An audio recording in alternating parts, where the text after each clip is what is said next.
Education is called to order. Please rise for the pledge. I pledge allegiance To the flag of the United States of America and to the republic for which it stands, one nation, under God, indivisible, with liberty and justice for all.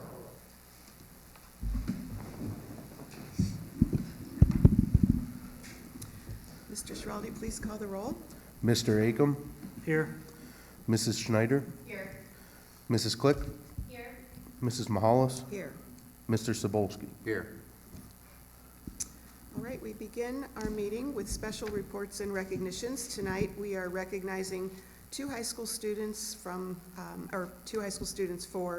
being Rotary Students of the Month, and they are Sophie Frisori and Roman Hardetsky. May I have a motion, please? Moved. Second? Mr. Schiraldi, please call the roll. Mrs. Schneider, Yes. Mr. Sobolski, Yes. Mrs. Mahalis, Yes. Mr. Acom, Yes. Mrs. Click. Yes. Would the students please come forward and get your certificates?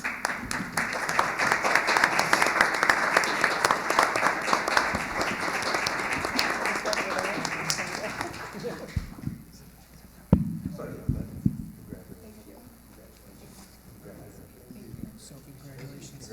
Green Standard Medal, you get to put that on for your photo afterwards. Roman, congratulations. You also get Green Standard Medal, put that on for your photo afterwards, so congratulations. Congratulations. Thank you. There's your certificate.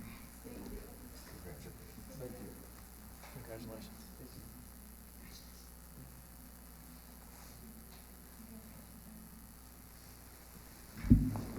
Okay, go ahead.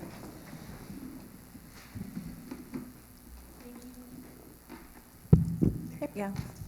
Thank you, Mrs. Mahalis and the Board of Education, as well as Aurora Rotary, for giving us the opportunity to spotlight two of our outstanding seniors.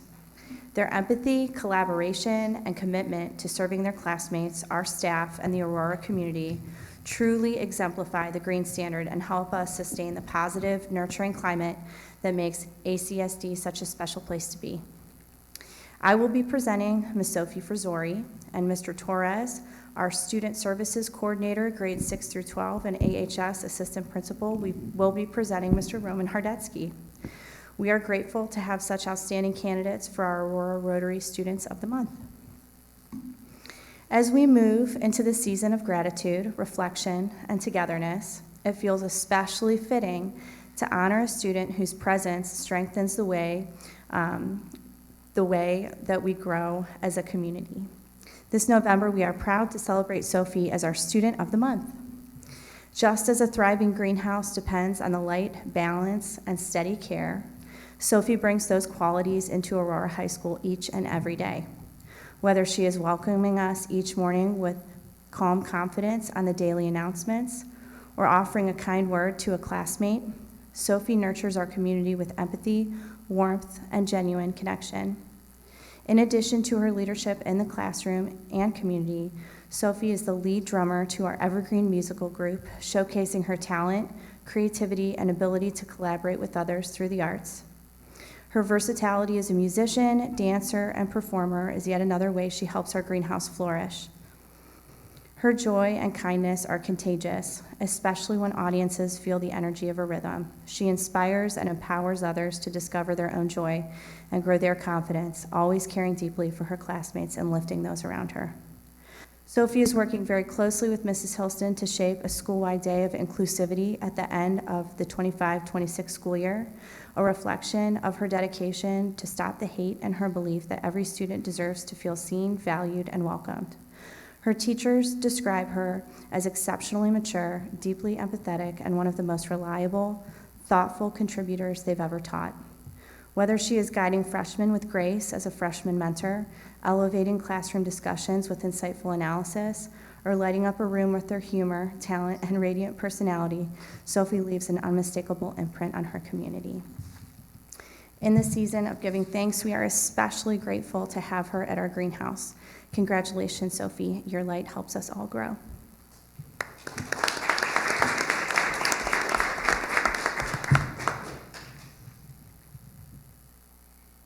Hello everyone, my name is Sophie Frisori. I'm 17 years old and a senior at Aurora High School.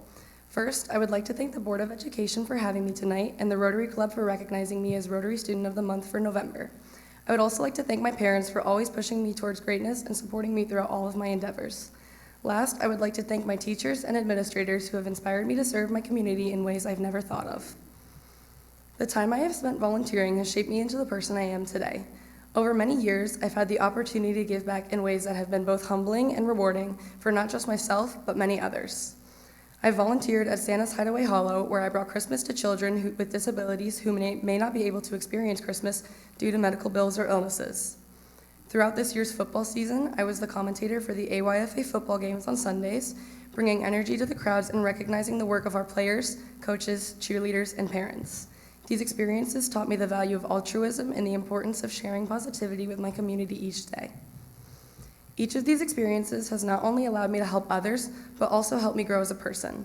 Volunteering has shown me the impact we can have when we take the time to contribute to our communities, and it's inspired me to continue looking for ways to serve. I plan on continuing to serve my community in Aurora Service Learning, one of my favorite classes at the high school. I also aspire to continue this practice at the University of Cincinnati, where I plan on majoring in psychology and minoring in music to begin my dream of becoming a music therapist. Along with my dream of being a music therapist, I hope to continue dancing in college, as it has always been an outlet of creativity for me. This service is deeply meaningful and gives me a sense of purpose in my next steps. Thank you again to the Board of Education, the Rotary Club, and Mrs. Foster for the nomination of Rotary Student of the Month. I will continue to live up to this honor as I grow beyond the greenhouse.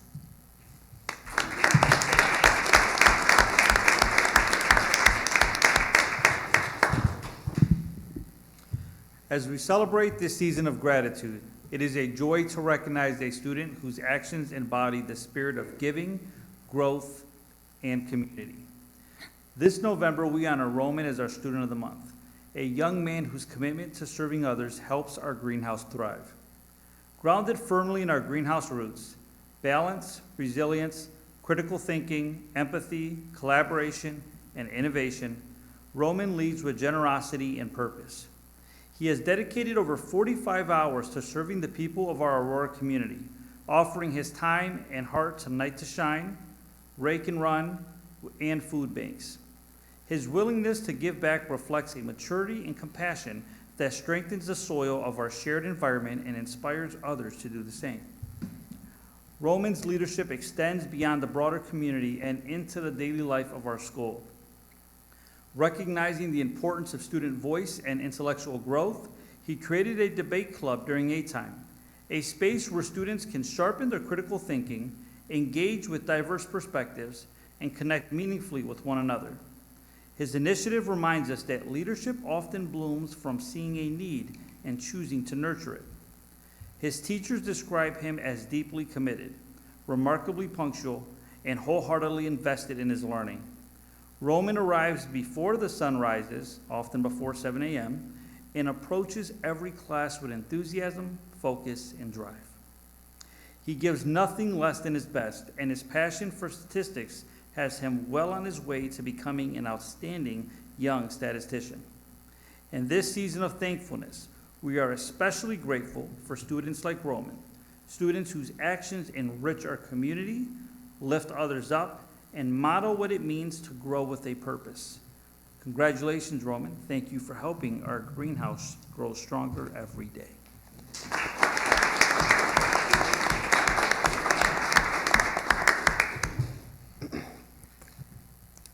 I would first like to thank the Rotary Club, its members, and the Board of Education for the award that they have presented to me. I would also like to thank my parents, Myron Hardetsky, for being here. I would like to acknowledge the services that the Rotary Club provides to people around the world, those that improve living standards, support communities, and build international relationships to make a better world, such as the WASH Rotary Action Group, providing sustainable, clean sources of water to disadvantaged communities, giving families and their relatives the support they need to thrive in unfortunate circumstances. I am very appreciative to take part in an organization that strives to provide a helping hand to those who are less fortunate than ourselves. I took on volunteer opportunities that were both fulfilling and beneficial to those in my community, accumulating over 45 hours in volunteer service over the course of the year. And activities such as the Breathe event in Holy Angels Church and the Night to Shine event in Silver Creek Church. Opportunities like these put me in the reach of those who need assistance or want to escape from the stresses of life. Through the work that I and others do behind the scenes, we help to facilitate an environment of both compassion and security. I also pursue these values of both servitude and humility through the work in organizations such as the National Honor Society, Student Life, and the Aurora Graphics team, which benefit the community through the services they provide to our city. But they also exemplify the standards that I want to embed into my own character. A student's identity should be based on the vital principles of character, leadership, scholarship, and service. These, I believe, will guide me through the rest of my academic career in both Aurora High School, my higher education, and even probably beyond. I have an interest within the business sector, specifically within accounting, so that I can learn more about the tax code and help others in financial areas that they might lack in. This can also help me to kickstart my own entrepreneurial career, following the footsteps of my father. I would like to also give praise to the Lord, for He has brought me to this moment. I am very grateful for the fruits that He has given to me for my labor. So I do want to give Him mention. Thank you all for having me here.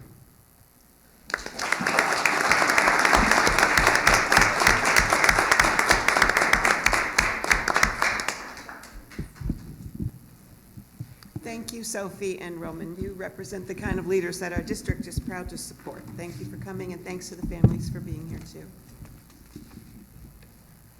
Can you do a picture? Yeah, go ahead and grab a picture. We will pause for a moment, and families, you are able to leave after the photo unless you would like to stay for the remainder of the board meeting.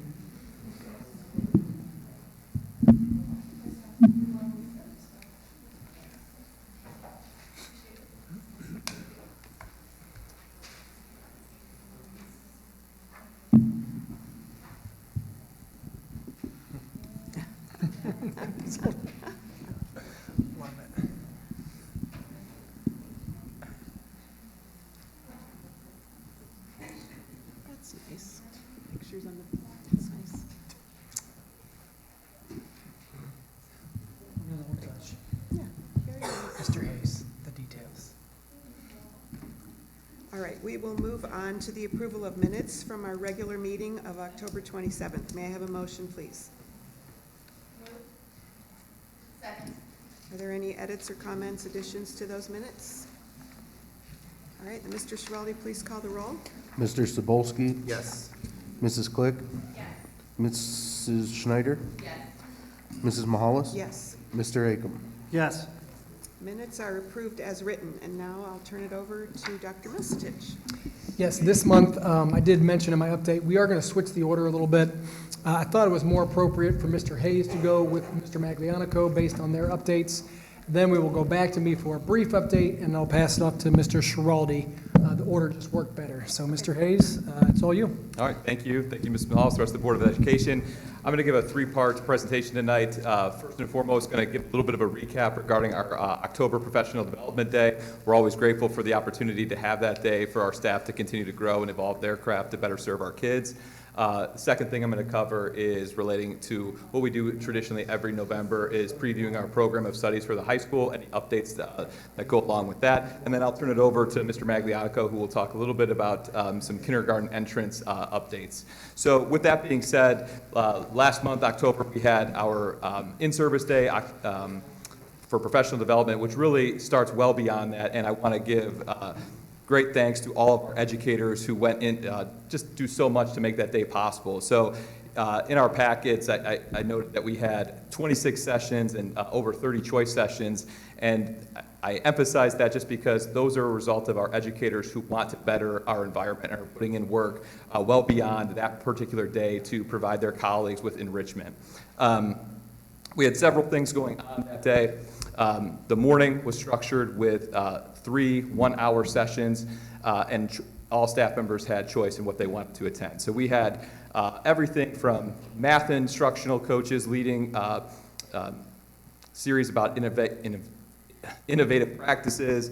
We had our literacy coach leading PD. We had our behavioral specialist leading PD. We had several sessions relating to AI, both in the classroom setting, from AI impacting the math curriculum to just society in general and how it could impact teaching strategies as a whole. We had sessions on the emotional lives of teenagers. We had sessions on remedying student behavior from a variety of levels, from PK all the way up through 12.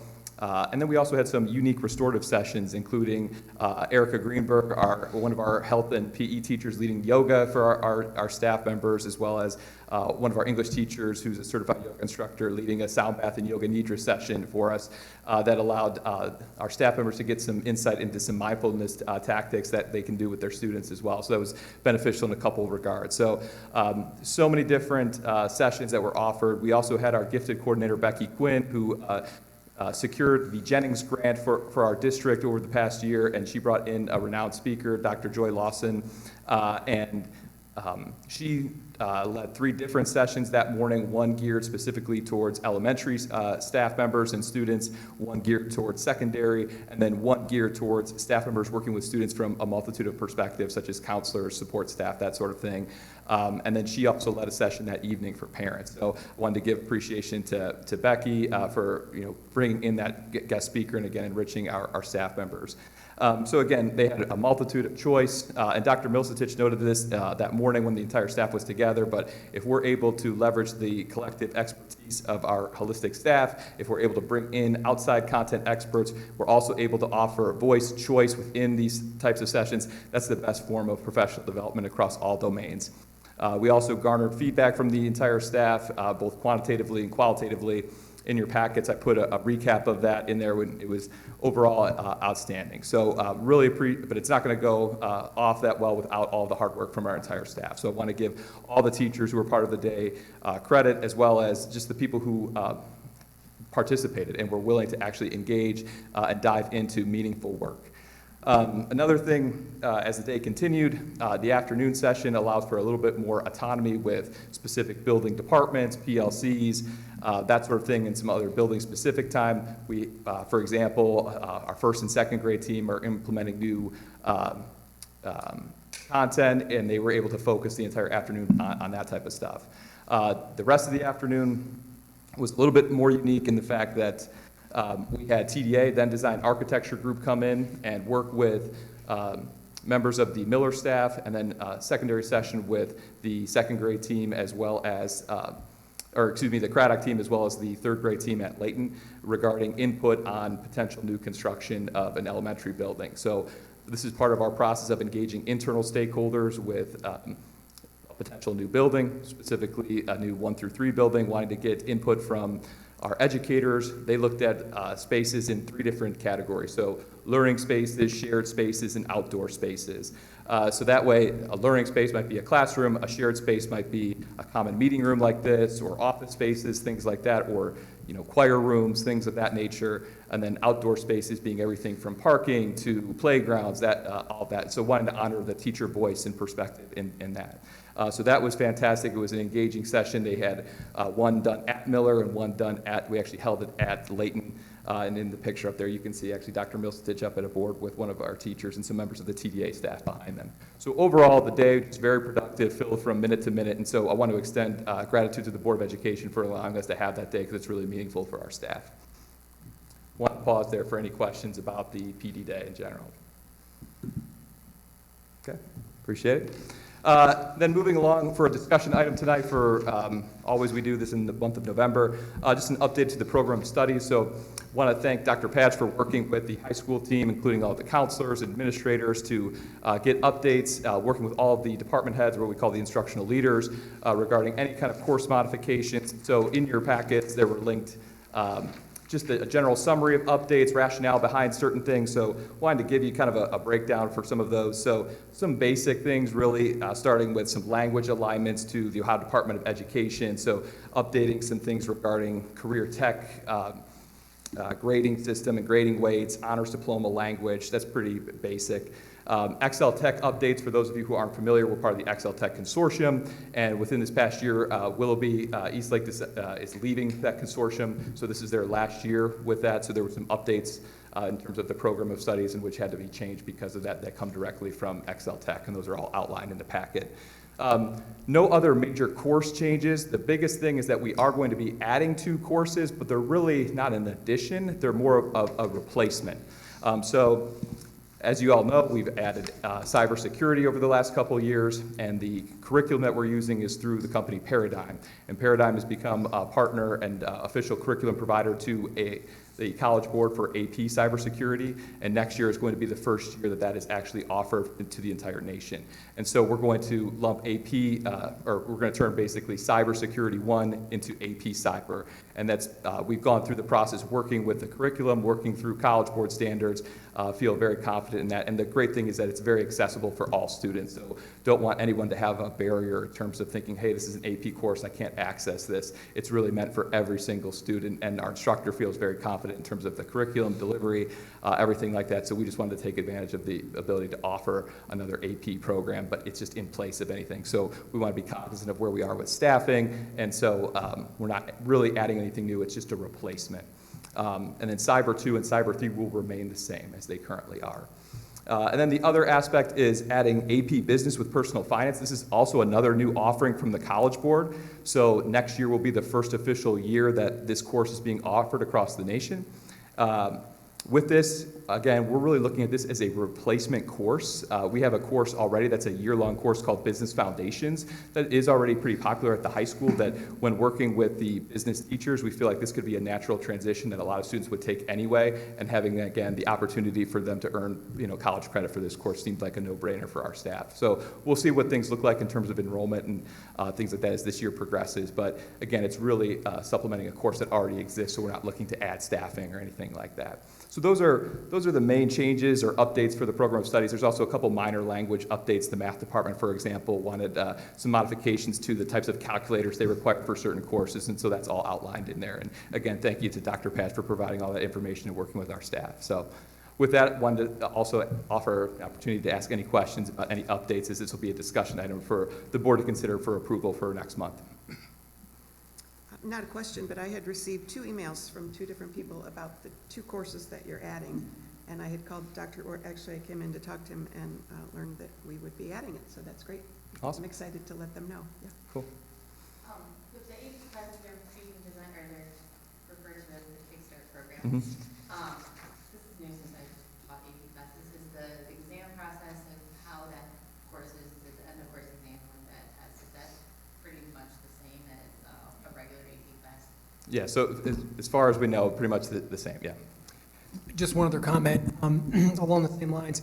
The AP cybersecurity and AP business, since they are sort of considered Kickstart, the accessibility of that's going to be very high. So we are encouraging as many students as possible who want to try that to try those AP courses. So that was one thing we were concerned about when you're talking about subtracting other courses and adding those. We do want those to be legitimate options for most of our population at the high school.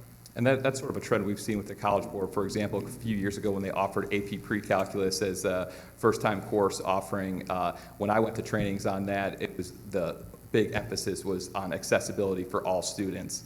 And so we've seen that over the last couple of years of offering that course with 100% passage rate. Every single kid has passed that with flying colors. So again, we don't know what to expect 100% with business or cyber, but we feel really confident with what we're already pushing out for our students. So. All right, with that, I'll turn it over to Mr. Maglianico. Thank you, Mike. Good evening, Mrs. Mahalis, members of the board, and Dr. Mistich. Thanks for letting me come to talk to you guys tonight about early entrance to kindergarten and the process for the 2026-27 school year. I'd like to begin by briefly revisiting the Board of Education's July 2025 decision to move that kindergarten birthday cutoff from September 30th to August 1st. Over the past several years, the Aurora City Schools has closely reviewed the long-term academic, social, and emotional student outcomes of children entering kindergarten at various ages. That analysis, supported by early childhood research and in collaboration with other high-performing school districts, showed that students who are age 5 by August 1st experience the most consistent success as they progress through school. These students typically demonstrate greater readiness for early literacy and numeracy skills, stronger social emotional maturity, and an easier transition into structured routines. Aligning our cutoff date with August 1st also places Aurora in line with other comparable school districts that have made similar decisions. This shift allows us to ensure that all incoming kindergarten cohorts are developmentally well-matched, enhancing peer connections and reducing early literacy, academic, and behavior challenges. While this changes naturally raises questions for our families of children who have birthdays during the summer, our early entrance pathways remain available to support our students who demonstrate readiness but are not age 5 by August 1st. So talking a little bit about our early entrance options, we have early entrance to kindergarten. That is the pathway which students who do not turn age 5 by our cutoff date. The district has decided to offer 2 types of early entrance, regular early entrance and gifted early entrance. Both of these serve distinct groups of students who are considered advanced in academic skills, personal development, and emotional maturity. And very few children who are referred for early entrance meet the criteria. So talking about the two different early entrance setups that we have, regular early entrance applies to students who turn 5 between August 2nd and September 30th. We've updated this criteria to better align with developmental readiness. So students in this window will complete a formal cognitive assessment and need a score of 115 or higher on an approved Ohio Department of Education measure for admission into kindergarten. We've removed the previous requirements of a standardized reading and math assessments, and we no longer are going to require the gifted identification for these students. We've intentionally made the regular early entrance process slightly more flexible for those students who historically would have met the previous district date of September 30th and demonstrate both the readiness of cognitively and social readiness. Our gifted early entrance is reserved for students who turn 5 after September 30th. This process continues to operate under our district's gifted acceleration administrative guidelines, and it is treated as a formal grade acceleration. The students in this cohort will undergo comprehensive assessments in cognitive ability, math, and reading. Gifted identification in these 3 areas is necessary, along with grade level achievement in math and reading at or above the 85th percentile. That will stay in place and will be required for us to assemble an acceleration committee and then complete the Iowa acceleration scale to determine if the student's ready for kindergarten. The only change to this pathway is the date by which we will initiate it, and that is for students who are turning 5 after September 30th. You know, our families are highly engaged. They place a strong value on our education. As a school district, we want to make sure that all our students who begin kindergarten are prepared for success and are appropriately placed with true academic and social emotional peers so that they have a strong foundation for their long-term growth. The next slide, this slide here, talks about our Aurora City Schools early entrance packet. It will be available to families and posted on the district website. This resource will outline the full procedures, timelines, and assessment process for the families for both the regular and gifted early entrance. Any parent that's interested in their child attending kindergarten for the upcoming school year needs to attend the kickoff to kindergarten parent meeting on Tuesday, February 17th at 6:30. That's going to be in the high school auditorium. Kindergarten registration is by appointment on March 4th and 5th here in the Kohansky Center, and then kindergarten screenings and tours will occur by appointment on April during the week of April 13th, and that's at Miller. We do have a note that there may be a change in the regular early entrance process due to potential upcoming legislation. House Bill 114, it states that any child who turns 5 on or before the first day of kindergarten can be enrolled for the academic school year. If this passes, we will be required to adhere to these timelines. So I'd like to thank Maria Goodman, school psychologist Aaron Bradick, and gifted coordinator Becky Quinn. They all collaborated to ensure that our kindergarten early entrance processes are developmentally appropriate and aligned with long-term success. Okay. Any questions? Thank you, Mr. Maglianico. So, Thank you. just for the board, yeah, so if that passes, as you know, our legislature's been very active last few years with a number of changes and requirements. So if that does pass, we will have to change our board policy again, so we'll bring that back to the board. And then we would have to slightly change that process. So it will be a fluctuating date. It won't be set like we've always had it. So a little different. Go ahead, Mr. Schneider. So just, you had mentioned that that cohort of students with the birthdays of August 2nd through September 30th will have a little bit of flexibility. Is that permanent or is that more temporary as this like transition happens for like next year? I think that, go ahead, That would be Maria. a permanent, policy that we have to have in place. We do have to have an early entrance, policy that we always follow. And so we just made it clear and known so that families were aware of what the process will be. We do anticipate quite a few requests for early entrance as we make this transition because you're talking 2 months worth of birthdays that families were expecting to send their children Right. now are no longer going to be automatically age eligible.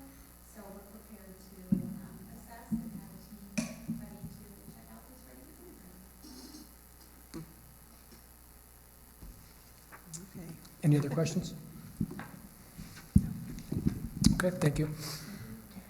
Okay, I will try to be brief and then turn this over to Mr. Schiraldi. So one of the things that we talked about early in the year is coming back to certain portions of our goals, our district goals, and giving you some updates. So I want to do that briefly tonight with a focus on facilities and operations. And so some of our goals in this area revolve around trying to be more proactive with our preventative maintenance plan, investing in that to try to reduce work orders over time, and then also to develop a truly sort of all-encompassing capital improvement plan. So we have made some good strides on that, but it's really going to probably take the rest of the year into next year to have a really firm grasp on that. Some of it's pending on the bond issue. So I just put the 2 goals up there, or the 2 portions of the goals that this pertains to. So what I did was I just wanted to briefly give you an update on action steps and then some of the challenges. So what have we done so far? We've been busy in the first semester.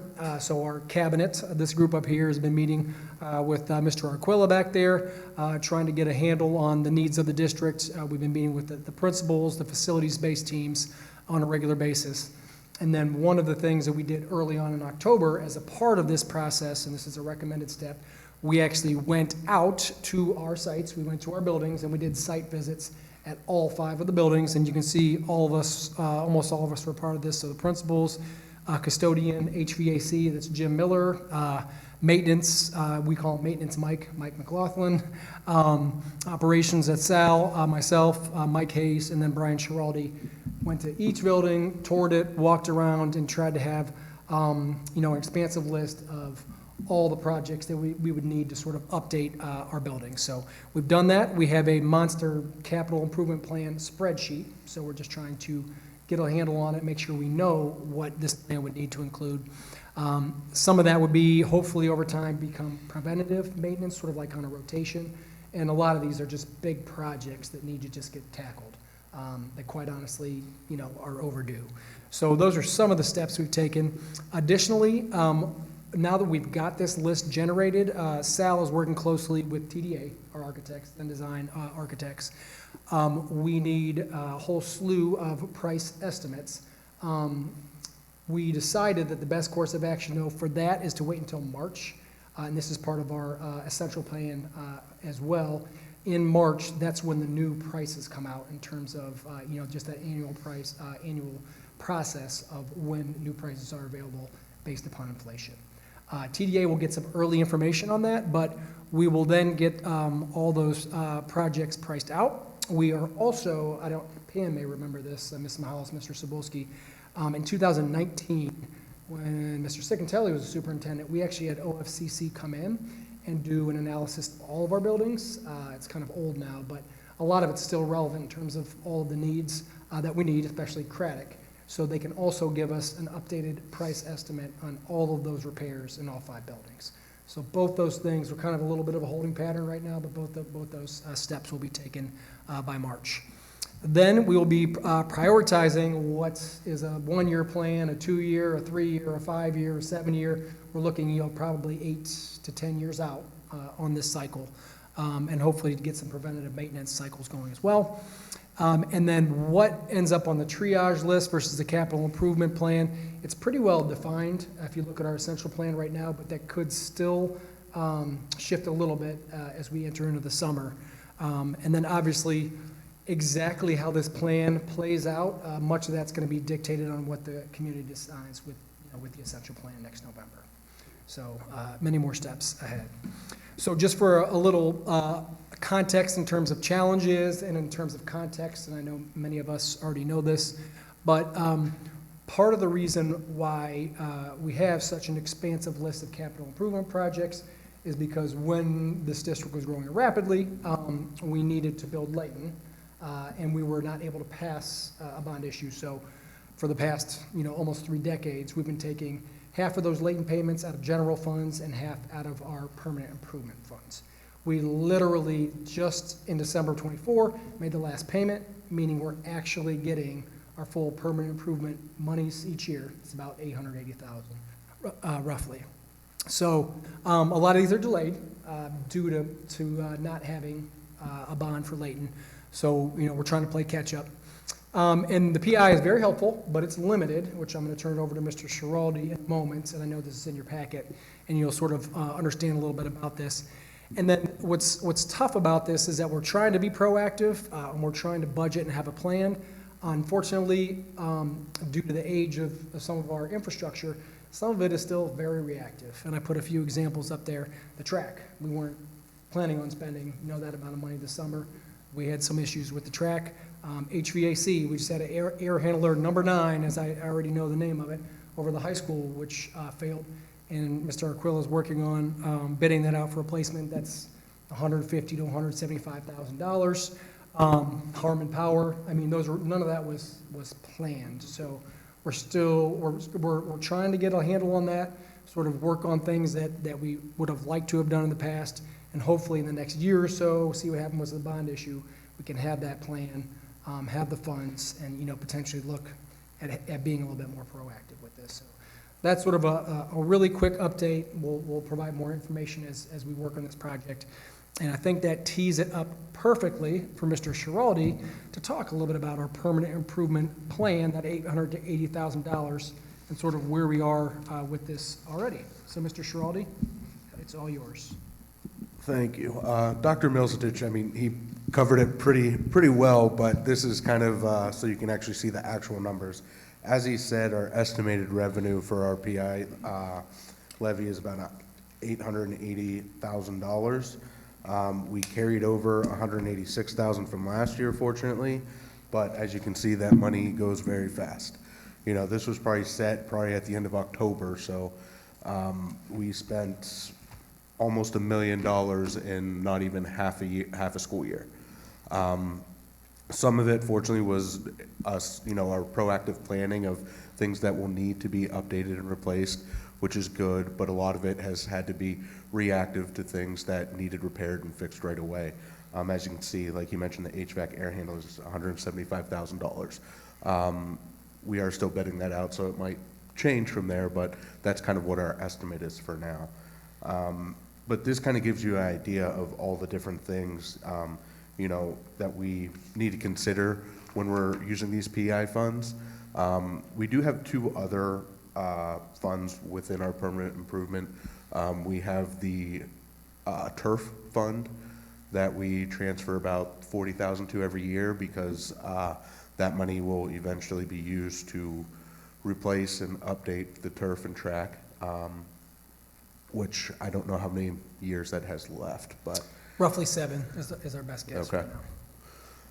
so that'll, in the next 10 years, that'll need replaced. So we have a fund set aside for that, that we're actually saving money. And then we have an equipment fund in our PI that it has about $240,000. We're not actively putting anything into it, but kind of have that set aside for, in case there's a catastrophic, like something breaks, we kind of have that emergency fund to repair that, kind of like the air handler. So we didn't feel like we wanted to use that money on this air handler because we still had these funds remaining.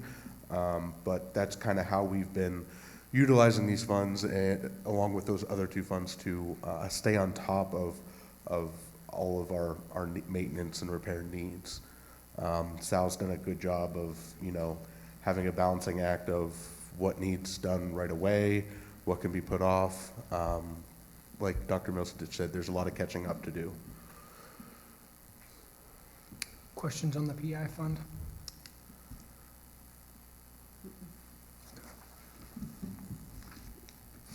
And eventually we'll have a nice bigger spreadsheet that goes out a lot further with a lot more numbers and things for you, but this is kind of, this is what we have for this year, and as we continue to build, and depending on the bond issue, it's gonna adjust and change. But I appreciate everyone in the district who's helped out, all the principals and custodians, maintenance workers. They've done a good job of walking us all through the buildings and pointing out every item. We've looked even down to furniture, making sure that gets updated and stuff like that. So really getting things on a rotation. We have a nice technology rotation that was implemented years ago, and it's done really well for us. So our goal is to get some more things on that type of rotation so we don't fall behind again. And that's really the goal of this capital plan.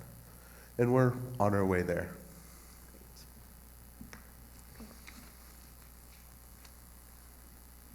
Monthly financials? So do you want to just continue with your Yeah. treasurer's report? Okay, thank you. On to my financial reports.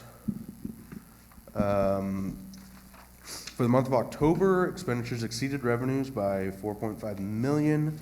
This decreases the general fund cash balance to $20,489,664 to end October 2025. Through the month of October, so fiscal year to date, revenues were 0.07% greater than projected, while expenditures were 0.2% greater than projected. So we're still pretty close in line with what we've projected for the year, which is good. We're kind of sticking on track. Also, October was a 3-pay month, which is why those expenditures exceeded by so much. So we had 3 payrolls in the month of October. Previous years, that it came in November and December. So you'll see some of those monthly expenditures be skewed a little by that. It was a little earlier in the year. For the month of October, revenue is up almost $77,000 compared to last year. Year-over-year change of 11.5%. For the fiscal year through October, revenue is up a little over $1 million compared to last year, a year-over-year change of 4.6%. The month-to-month comparison is due to increase. Our tuition revenue has increased, and our school foundation, so the state funding year-to-date, has increased a little bit. And the year-to-date is mostly driven by tax revenue and, again, the slight increase in school funding, based on some of the slight changes they made to the foundation formula. But again, that's going to be a short-term increase, the way the formula is built. Eventually, we're going to be looking wealthier as a locality, and their state share is going to go down. So they haven't fully phased in that formula and updated the cost inputs, so they're partially there, got to get all the way. Revenue received through October totals a little over 24 million of the annual budgeted total of 53 million. We have about 29 million remaining to collect through the rest of the year, estimated. For the month of October, expenditures are up 1.5 compared to last year, a year-over-year change of 42.8%. Again, that's mostly because October was a 3-paid month this year compared to a 2-pay month last year. That's pretty much the difference there. For the fiscal year through October, expenditures are up a little over $2 million compared to last year. Again, the 3-pay month is carrying a lot of that, but just a general slight increase in salary and benefits causing that. And we had the big severance payouts as well early this year, which is attributing to those salary increases. Expenditures through October total $18.4 million, of the annual budget $52.9, and the amount of budget expenditures remaining is $34.5 million. The total cash balance for all funds is $22,876,680.36, with the general fund having a cash balance of $20,486,663. This overall cash balance is $4.6 million less than that at the end of September, which again, this time of year, we're not really bringing in a lot of revenues, and expenditures, they always continue.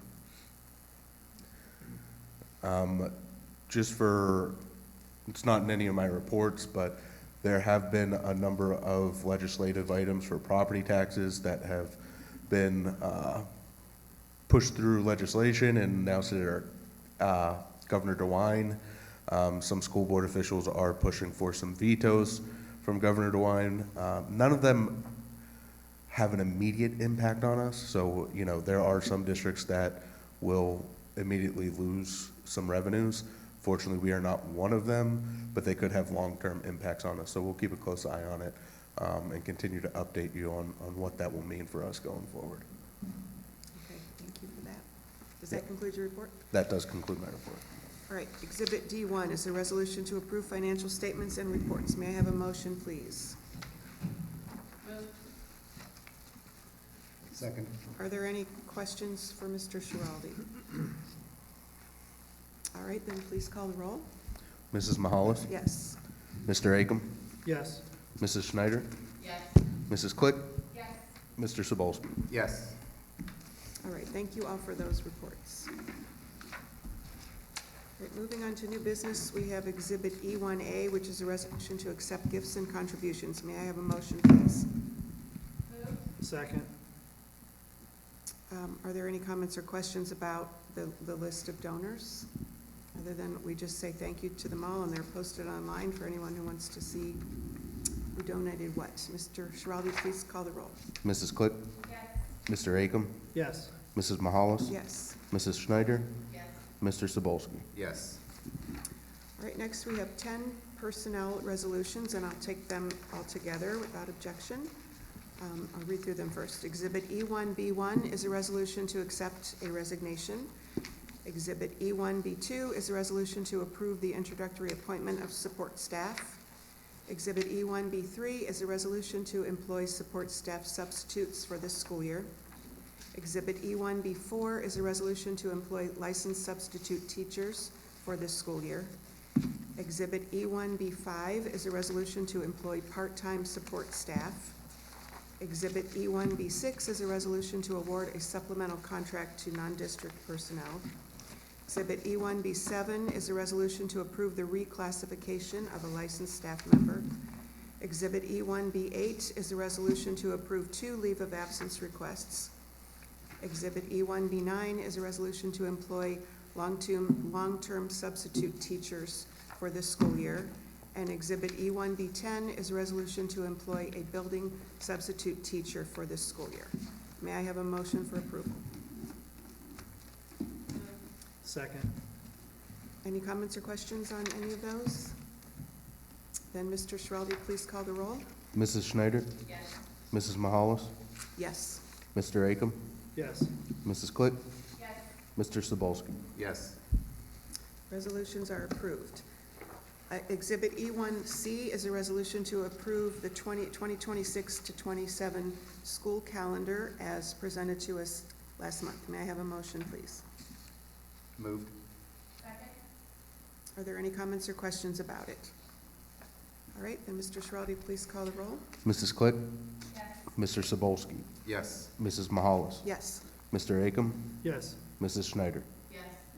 All right, that calendar is approved. Exhibit E1D is a resolution to approve the 2027 to 28 school calendar as presented to us.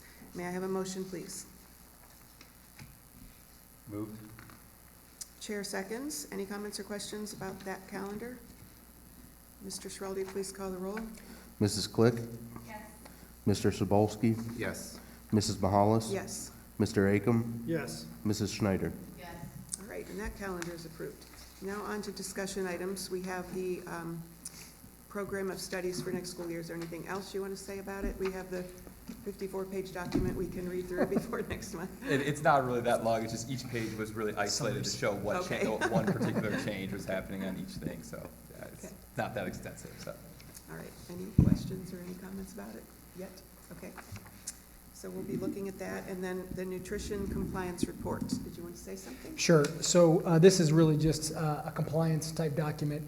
We have already updated all of our board policies, and you can see that at the top of this in July when we did that.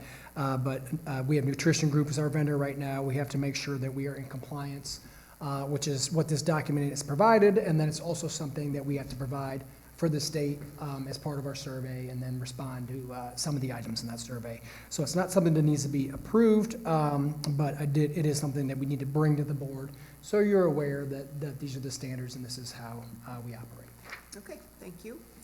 And then under board items, I know Mrs. Click wanted to say something. Yeah, I just briefly wanted to mention that the OSBA Capital Conference that Paul, Brian, Molly, and myself had the pleasure of attending on November 16th to the 18th. It was really a great opportunity to represent the Williston School District, to meet with administrators and board members, because their thoughts and ideas and what's working well in their districts, as well as attend the various learning sessions, which I'll pass it on to you to talk a little bit more about. So like any good conference, there's just a lot of sessions to be able to choose from, but some of the big themes, I think, shows what direction a lot of school districts are moving in and what needs to be focused on. Big focus on strategic, innovative governance, many ideas about how boards can use their long-term planning, better data, and stronger alignment with district goals to make more proactive decisions. And I have to say, I mean, our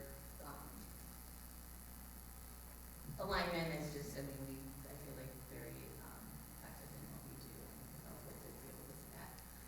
There was also, I think, in so many of the sessions, a very strong emphasis placed on finance, funding, sustainability. A lot of the presenters talked about what's happening with state funding, the various levy and bond strategies, and how districts are trying to maximize a lot of their resources while planning responsibly for the future. So a lot of the stuff that I think we're going to be focusing on and talking about in the next year, and continuing that good relationship of good governance, the board, superintendent relationships, transparency, and all that stuff. So lots of fun. Okay, great, thank you. Are there any other board items? No? All right, then could I please have a motion for adjournment? Second. All right, Mr. Schiraldi, please call the roll. Mrs. Click? Yes. Mr. Sobolski? Yes. Mrs. Mahalis? Yes. Mrs. Schneider? Yes. Mr. Akam? Yes. Meeting is adjourned, thank you all.